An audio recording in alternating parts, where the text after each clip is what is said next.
কৃত্রিম বুদ্ধিমত্তা বা এআই পদ্ধতিতে দেখা গেছে যে কোনো ব্যক্তির আঙুলের ছাপের সাথে অন্য কোনো ব্যক্তির আঙুলের ছাপের মিল রয়েছে। আঙুলের লুপ এবং ঘূর্ণিগুলি মেলানোর পদ্ধতির উপর নির্ভর করে ফৌজদারি মামলা এবং বিভিন্ন নিরাপত্তা প্রোটোকলগুলিতে কোনো ব্যক্তিকে শনাক্ত করার একটি পরীক্ষিত বহুদিন ধরে প্রচলিত পদ্ধতি। এটি সাধারণত ধরে নেওয়া হয়েছে অনুমানের উপর নির্ভর করে যে প্রতিটি আঙুলের ছাপের একটি অন্যান্য প্যাটার্ন রয়েছে যা অন্য কোনো ব্যক্তির সাথে মিলবে না।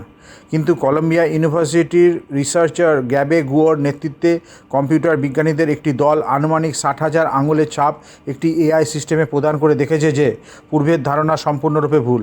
তারা দেখেছেন যে একজন মানুষের দুই হাতের বিভিন্ন আঙুলের ছাপের ক্ষেত্রে অন্য কোনো একজন মানুষের দুই হাতের কোনো আঙুলের ছাপের সাথে 77% মিল রয়েছে, আর বিভিন্ন মানুষের আঙুলের ছাপের ক্ষেত্রে বিভিন্ন আঙুলের ছাপের মিলের নির্ভুলতা 88%।